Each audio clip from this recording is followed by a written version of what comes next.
Sadhguru, you have mentioned nature several times in your If you talk. can hold the microphone like this, yes. Yeah. You mentioned nature several times in your talk, and you also saying that scientists say that the insects, they should be living. And scientists also say this is the age of Anthropocene, that man is overpowering the ecosystems and destroying the planet Earth. And so, what is your, how should, what is your opinion of that, and what do you say? How should human beings live in harmony with nature? How can we do that? Is there any truth to what the scientists say? Should we believe them totally, partially? And, just how can we live in harmony with nature? What is your advice?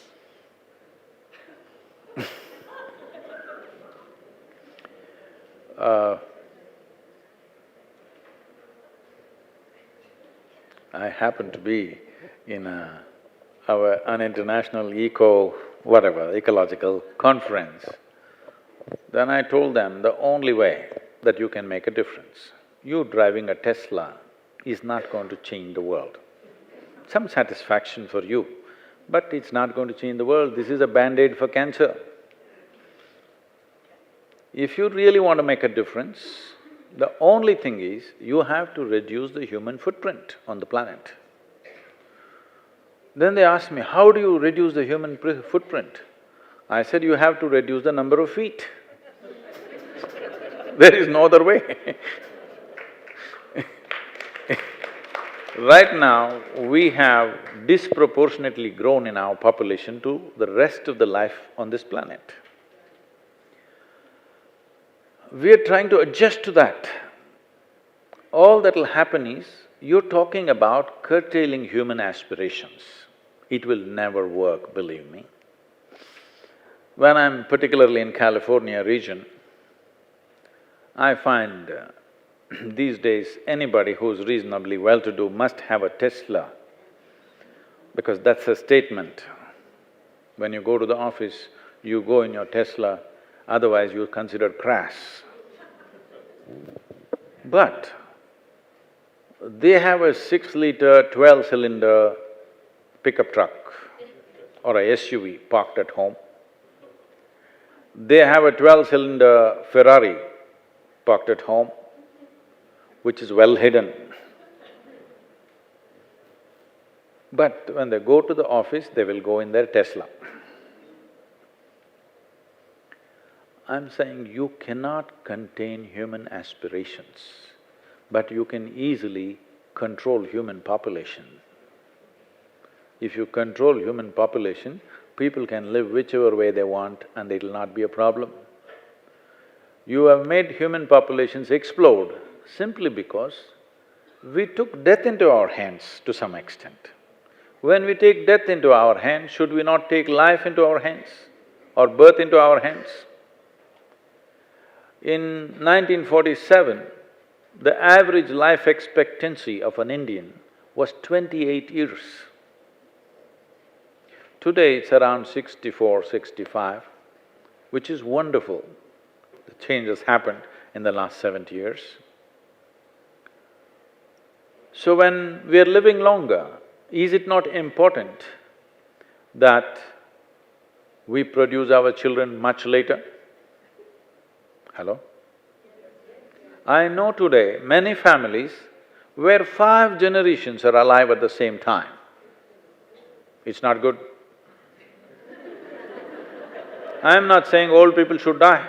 Young people should come later, isn't it? Maximum 3 generations, okay. 5 generations living right now, that means 2 people have become 30 people. Where is the space, I'm asking? We're thinking of exporting them to Mars, but that's a long time away. Men can go to Mars, where will the women go?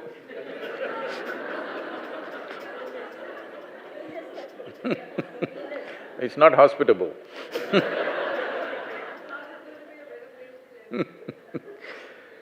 So, it's very, very important. We are talking about ecology like it's some other subject. No, it is just senseless living, that's the only subject. Now technologies have evolved, so many things are possible. You ask people to curtail their aspirations, believe me, it's not going to happen. People will pretend on the surface, still do what they have to do. You cannot curtail human aspiration, but very easily you can control human populations. But there are all kinds of religions, religious people encouraging have more children because their market is that. Miserable population means more religion will work. Yes, because they will promise you somewhere else there is a better place to live, you know. They're talking about a better place elsewhere. See, we must understand this. Like never before, human intellect is firing like never before. More human beings can think for themselves today than ever before in the history of humanity. Once you start thinking, inevitably you have to think logically. Once you think logically, the problem is unless something is logically correct, you cannot swallow it. This is the nature of the human being of tomorrow. If you don't have the courage to reject certain things right now, believe me, your children will become like this. Even if God appears here and says something, if it doesn't make logical sense to them, they're going to reject it. Yes or no? So once this happens, heavens will collapse. Heavens are already crumbling in your minds. It will fully collapse in the next 25 to 30 years, believe me. After all, what is there in heaven? In Hindu heaven, food is very good. Nala himself cooks for you. If you are really a foodie, you must go to Hindu heaven. In another heaven, white-gowned ladies are floating around in the clouds. If you like that kind of ambience, you can go there.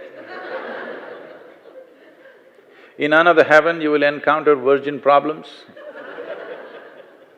If you like that, you can go there. But what is the qualification to go to heaven? This happened in Alabama. You know, you heard of Alabama? It's a very special state. It's a Sunday school, Sunday morning, the Sunday school teacher is going full on, full fire. The audience is not adults, they're tiny tots. That's where it starts. He was going full speed and then he asked in a bombastic way, "What do you have to do to go to heaven?"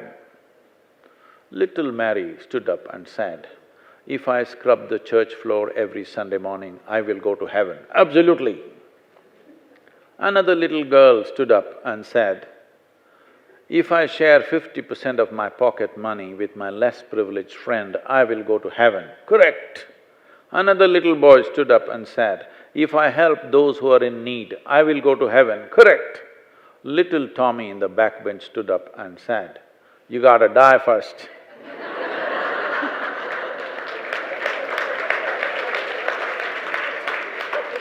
So, if you want to go to heaven, first thing is you got to die. If you die, whoever you may be, all right? Whoever you may be, however rich, however beautiful, whatever you think of yourself, we will either bury you or burn you or throw you to the birds, depending upon which culture you belong to. Because this body is something that we have borrowed from this planet, it's best to put it back. Yes, if you've not done anything eco-friendly in your life, believe me, you will do this one eco-friendly thing. If you feel you have not done anything useful in your life, believe me, this makes good manure. When people die around me, I always make sure they're buried under a tree. I see the next 2-3 months the tree is having a party. It just bursts out with joy. with more leaves, more flowers, more everything. So, you don't have to worry whether you will be useful or not, you will be useful someday, the question is only now. So anyway, you left your body here and went to heaven. So you're in heaven but you don't have a body, now what are you going to do with good food and virgins, I'm asking. I'm saying if you ask 3 questions, all the heavens will collapse. Yes or no? If you don't dare to ask, your children will ask. When heavens collapse, the human longing to experience something more will not go away. This is the way we have dealt with this longing. Human being is always longing to experience something more needs to happen. You may not be able to articulate what that something more is, but something more needs to happen. In pursuit of this something more, many destructive things, many wacky things, many crazy things are being done. But the important thing is, you want to somehow have a larger slice of life, yes or no? So the way we have conducted the humanity till now is, don't worry, you're miserable here, but when you go there, it'll all be great.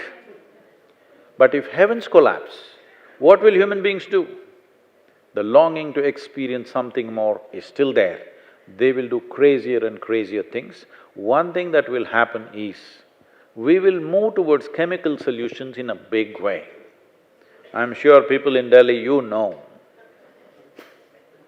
that you are moving towards chemical solutions in a big way.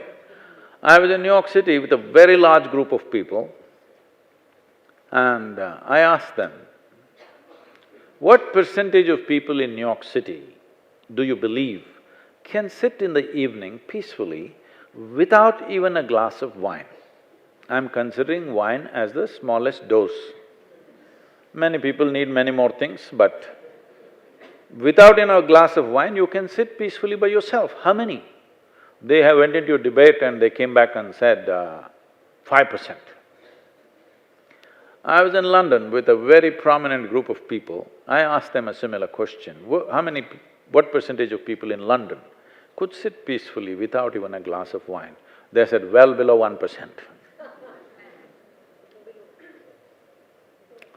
I think you're getting there too. See, I remember 35 years ago, in small towns in India, there would be 10, 20 people who would be recognized as people who drink. People used to say, oh, they're drunkards, we shouldn't give our girls to their family because they're drunkards. Today, if you don't serve drink, nobody will come for your wedding. Yes or no? In a matter of 25, 30 years, to be peaceful, we need chemical help. To be joyful, we need chemical help. To be ecstatic, for sure we need chemical help. But even to be healthful, we need chemical help. Pharmaceutical industry is outpacing the food industry, do you know this? Pharmaceutical industry is slightly over the food industry right now. Food industry is $7.6 trillion. Pharmaceutical industry is edging ahead of that. That means we need more medicine than food on this planet to stay healthy. One fundamental reason why individual human beings, societies and nations aspire for affluence is so that we have a choice of nourishment, and next thing is a choice of lifestyles. But countries which have an enormous choice of nourishment and lifestyles, for example, United States, 70% of the population is on prescription medication. The other 30%, of course, buying drugs off the street. This is simply because human longing to experience something more and heavens are collapsing. As you begin to think logically, heavens will collapse, but the longing to experience something more will not go. Unless we provide a logically correct, scientifically verifiable spiritual process where people find access to the source of their experience and they can create any experience that they wish within themselves, Unless this possibility is unfolded in the next 2 decades, if we don't do this, believe me, in another 50 years' time, 90% of the humanity will be on some kind of chemical for their daily sustenance. When this happens, as I said earlier, one fundamental responsibility that we have is we produce a better generation than who we are. We will fail in this fundamental responsibility.